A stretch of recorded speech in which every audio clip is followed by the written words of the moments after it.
The headlines were stunning. Mayor smokes crack. It happened in Toronto. It was caught on tape. The mayor confessed, and his approval ratings jumped. Here's ABC's Rena Ninen. It's an apology that took 6 months to make. And this morning, the mayor of Canada's largest city is weighing his options. I embarrassed everyone in the city, and I will be forever sorry. On Tuesday, Toronto Mayor Rob Ford finally admitting he smoked crack cocaine after denying the allegations since May. Yes, I have smoked crack cocaine. Am I an addict? No. When have you? Have I tried it?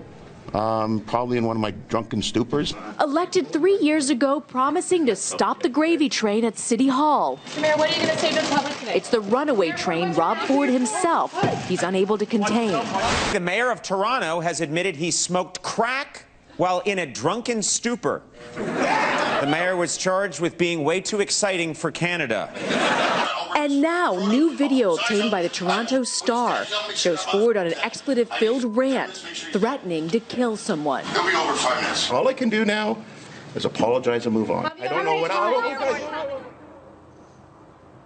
While 2/3 now say they want Ford to resign or go to rehab, his approval rating has actually increased 5 points since before the scandal, George. Okay, Rena, thanks. We're joined now by Canadian broadcaster George Stroumboulopoulos. Great to see you again. Good to see you, sir. George, what is going on up in Toronto? It is a strange turn of events up there. I think that it's unprecedented for us. We're used to scandals. There's one going on with the Prime Minister's office and the Senate now and other mayors, but this is a particular kind of scandal that we're just figuring out. It's a big city, but it's growing, and people are trying to understand the divide between the suburbs and the downtown core, and I think that's what this is really about. How was he able to go on with these, denials for so long, even though the tape was kind of out there?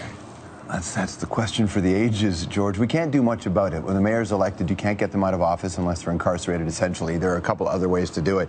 But we kind of wait for the proof. And if there is no proof, then there is no proof. And now that the proof is out there and there's the acceptance, the rest of Torontonians say, okay, well, now what do we do? It really is the most polarized time for us in that city. Does he actually have a strong group of supporters who say, hey, hold on, stay in office, we're behind you? It's hard to tell if it's from his base or if it's from him and his brother, if these guys are just going to shamelessly hold on. No one really knows, but around the outskirts of the city and the suburbs, he does have a real base. It's wavering a little bit. His popularity is going up. Yes, the calls for his resignation are also going up. So no one knows what any of those numbers mean right now because it's still over a year away for the next election, or just around a year away from the next election. But it's a polarized city. They don't have any other people who are real populists the way he is. And I think that a lot of people like the fact that there's this guy who seems to be fighting for them. It talks about the gravy train, uses those kinds of terms. I guess it must be frustrating for Canadians to have this be the story that crosses the border. Yeah, in a way it is. The one thing that most Canadians realize is that this is the city where Anthony Weiner is, right? This is the country that has lots of presidents. And all around the world, politicians screw up majorly. This is just our time. But every country has it. Every city has it. The fact that it's crack and this is a mayor that's so polarizing to begin with makes it more sensational. And they are so audacious, the two Ford brothers, that I think it seems out of character for who we are, but it isn't, because it's a really diverse country and a diverse city. Yes or no? A year from now, is he in office? Oh, I leave that up to the voters. I don't know. But the fact that it is unknown says a lot about his position.